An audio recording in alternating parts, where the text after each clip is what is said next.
Hingga kini baru gabungan partai dari Koalisi Perubahan yang sudah resmi mendeklarasikan mengusung Anies Baswedan sebagai calon presiden 2024. Namun Gerindra PKB sepertinya akan menjadi koalisi berikutnya yang akan mendeklarasikan capres dan calon wakil presidennya.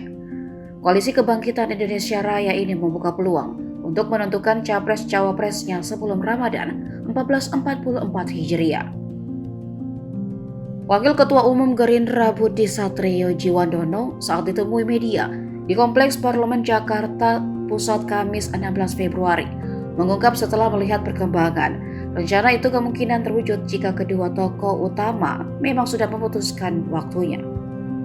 Budi mengatakan pihaknya menyerahkan sepenuhnya kepada Ketua Umum Partai Gerindra Prabowo Subianto bersama Ketua Umum PKB Muhaimin Iskandar atau Cak Imin untuk memutuskannya.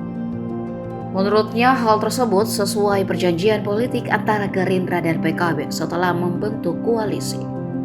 Wakil Ketua Komisi 4 DPR RI ini juga menuturkan jika sejauh ini Cak Imin merupakan calon wakil presiden terkuat mendampingi Prabowo Subianto.